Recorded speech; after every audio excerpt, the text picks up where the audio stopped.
മികച്ച ഒറ്റുകാരന്റെ അവാർഡായി പാകിസ്ഥാന്റെ നിഷാനി പാകിസ്ഥാൻ നേടാൻ രാഹുൽ ഗാന്ധി ഉന്നമിടുന്നുണ്ടോ? കാരണം അത്രത്തോളം പാകിസ്ഥാന്റെ ദേശീയ താൽപര്യം സംരക്ഷിക്കുന്ന ആളാണ് രാഹുൽ ഗാന്ധി. ഇന്ത്യയിലിരുന്ന് പാകിസ്ഥാനെ പിന്തുണയ്ക്കുന്ന രാഹുൽ ഗാന്ധി മറ്റൊരു മിർ ജാഫർ കൂടിയാണ്.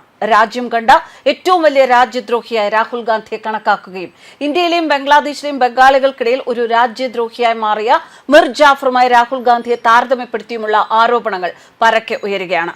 ബ്രിട്ടീഷ് ഈസ്റ്റ് ഇന്ത്യ കമ്പനിയുടെ ബംഗാളിലെ ആദ്യത്തെ ആശ്രിത നവാബായി ഭരിച്ച ഒരു സൈനിക ജനറലായിരുന്നു മിർ ജാഫർ. പ്ലാസി യുദ്ധത്തിൽ ഒറ്റിക്കൊടുത്തതിലൂടെയാണ് അദ്ദേഹം കൂടുതൽ അറിയപ്പെടുന്നത്. ഓപ്പറേഷൻ സിന്ദൂറിനെ സംബന്ധിച്ച് അനാവശ്യ വിവാദങ്ങൾ സൃഷ്ടിച്ച് പാകിസ്ഥാനെ സഹായിക്കുന്ന രീതിയിലുള്ള രാഹുൽ ഗാന്ധിയുടെ നിലപാട് കണ്ടാൽ രാഹുൽ ഗാന്ധി ആധുനിക യുഗത്തിലെ മിർ ജാഫർ ആണ് എന്നാണ് പലരും അഭിപ്രായപ്പെടുന്നത്. എന്നാൽ രാജ്യം ഭരിക്കുന്നത് മോദിയാണ്. ഒരു മിർ ജാഫർ ആകാൻ രാഹുൽ ഗാന്ധിയെ മോദി അനുവദിക്കില്ല. പാകിസ്ഥാന്റെ പരമോന്നത സിവിലിയൻ ബഹുമതി പല ഇന്ത്യൻ നേതാക്കൾക്കും ലഭിച്ചിട്ടുണ്ട്. പക്ഷേ അവരാരും ഒറ്റുകാരായിരുന്നില്ല. ബ്രിട്ടീഷുകാരെ ഇന്ത്യയിലേക്ക് കോളനിവൽക്കരിക്കുന്നതിൽ സഹായിച്ചതിലും മുഗൾ സാമ്രാജ്യത്തിന്റെ പതനത്തിലും മിർ ജാഫർ വഹിച്ച പങ്കുണ്ട്. ഇന്ത്യയിലെയും ബംഗ്ലാദേശിലെയും ബംഗാളികൾക്കിടയിൽ ഇതോടെ അദ്ദേഹം ഒരു രാജ്യദ്രോഹിയായി. മിർ ജാഫർ അധിക്ഷേപിക്കപ്പെട്ടു. പാകിസ്ഥാൻ പറയുന്ന കള്ളത്തരങ്ങളും പൊള്ളയായ വാദങ്ങളും പ്രചരിപ്പിക്കുന്ന നിലപാടാണ് ഇപ്പോൾ രാഹുൽ ഗാന്ധി സ്വീകരിക്കുന്നത്. അതുകൊണ്ടാണ് നിലവിലെ സാഹചര്യത്തിൽ രാഹുൽ ഗാന്ധിയെ മിർ ജാഫറുമായി താരതമ്യം ചെയ്ത് പലരും സംസാരിക്കുന്നത്. ഇപ്പോൾ പാകിസ്ഥാനിലെ സമൂഹ മാധ്യമങ്ങൾ രാഹുൽ ഗാന്ധിയുടെ പോസ്റ്റുകളാണ് ഷെയർ ചെയ്യുന്നത് എന്നും സൂചനകൾ വരുന്നുണ്ട്. രാഹുൽ ഗാന്ധിയുടെ വാക്കുകളും പ്രസ്താവനകളും പാകിസ്ഥാൻ അന്താരാഷ്ട്ര വേദികളിൽ പോലും പ്രചരിപ്പിക്കുന്നത് ഇത് ആദ്യമായല്ല. ഇന്ത്യയുടെ ദേശീയ താൽപര്യങ്ങളെ ദുർബലപ്പെടുത്തിക്കൊണ്ട് പാകിസ്ഥാന്റെ വ്യാജ പ്രചാരണങ്ങളെ ഏറ്റെടുക്കുന്ന നിലപാടാണ് രാഹുൽ ഗാന്ധി സ്വീകരിക്കുന്നത്. കൊളോണിയൽ ശക്തികൾക്ക് ഇന്ത്യൻ താൽപര്യങ്ങൾ ഒറ്റിക്കൊടുക്കുന്നതിൽ പ്രശസ്തനായ മിർ ജാഫറിന്റെ ആധുനിക യുഗത്തിലെ രൂപമാണ് രാഹുൽ ഗാന്ധി എന്നും BJP നേതാവ് വ്യക്തമാക്കുന്നു.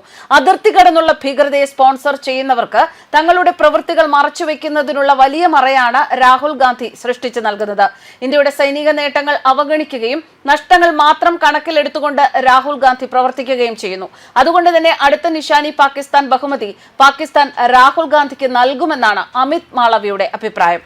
കഴിഞ്ഞ ചൊവ്വാഴ്ച ലോക്സഭയിലെ പ്രതിപക്ഷ നേതാവ് രാഹുൽ ഗാന്ധിയെ ലക്ഷ്യം വെച്ചാണ് BJP IT സെൽ തലവൻ അമിത് മാളവ്യ ഈ അവാർഡിനെ കുറിച്ച് പരാമർശിച്ചത്. പാകിസ്ഥാൻ ആർമി ചീഫ് അസിം മുനീറിന്റെ മുഖവും ഗാന്ധിജിയുടെ മുഖവും തമ്മിൽ കട്ട് ചെയ്ത ചിത്രം ഉൾപ്പെടുത്തിയ എക്സിലെ ഒരു പോസ്റ്റിൽ മാളവ്യ ഇപ്രകാരം എഴുതുകയും ചെയ്തു. രാഹുൽ ഗാന്ധി പാകിസ്ഥാന്റെയും അതിന്റെ ഗുണഭോക്താക്കളുടെയും ഭാഷയിൽ സംസാരിക്കുന്നതിൽ അതിശയിക്കാനില്ല. ഇന്ത്യയുടെ ആധിപത്യം വ്യക്തമായി പ്രകടമാക്കുന്ന കുറ്റമറ്റ ഓപ്പറേഷൻ സിന്ദൂറിന് പ്രധാനമന്ത്രിയെ അദ്ദേഹം അഭിനന്ദിക്കാതെ നമുക്ക് എത്ര ജെറ്റുകൾ നഷ്ടപ്പെട്ടു എന്ന് ആവർത്തിച്ചു ചോദിക്കുന്നു. DGMO ബ്രീഫിംഗുകളിൽ ഇതിനകം തന്നെ ഈ ചോദ്യം പരാമർശിച്ചിട്ടുണ്ട്. കൗതുകകരം എന്ന് പറയട്ടെ, സംഘർഷത്തിനിടെ എത്ര പാകിസ്ഥാൻ ജെറ്റുകൾ വെടിവെച്ച് വീഴ്ത്തിയെന്നോ, ഇന്ത്യൻ സൈന്യം പാകിസ്ഥാൻ വ്യോമതാവളങ്ങൾ ആക്രമിച്ചപ്പോൾ എത്രയെണ്ണം അവയുടെ ഹാങ്കറുകളിൽ നിർത്തിയിട്ടിരിക്കെ നശിപ്പിക്കപ്പെട്ടുവെന്നോ അദ്ദേഹം ഒരിക്കൽ പോലും അന്വേഷിച്ചിട്ടില്ല. രാഹുൽ ഗാന്ധിക്ക് അടുത്തത് എന്താണ് വേണ്ടത്? നിഷാനി പാകിസ്ഥാനോ? ഇങ്ങനെ ഒരു സംശയ ചോദ്യമാണ് ഉന്നയിക്കപ്പെട്ടത്. എന്നാൽ ഇതിനെതിരെ കോൺഗ്രസ് ഉടൻ തന്നെ രംഗത്തെത്തി.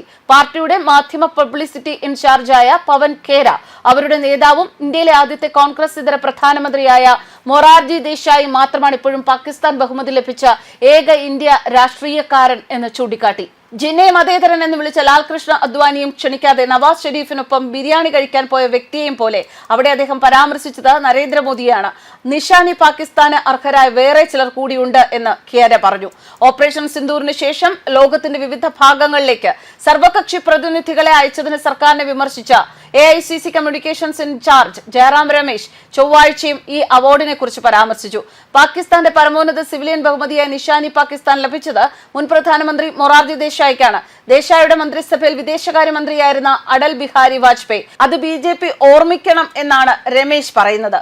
കരുത്തുറ്റ നേതാക്കൾ ഭാരതം ഭരിക്കുന്ന കാലത്തോളം ഇനിയൊരു മിർ ജാഫർ ഉയർന്നു വരില്ല എന്ന് തന്നെയാണ് പ്രതിപക്ഷ നേതാക്കൾക്കും മറ്റു രാഷ്ട്രീയക്കാർക്കുമൊക്കെ ഭാരതം നൽകുന്ന സന്ദേശം. News desk കർമാനസ്.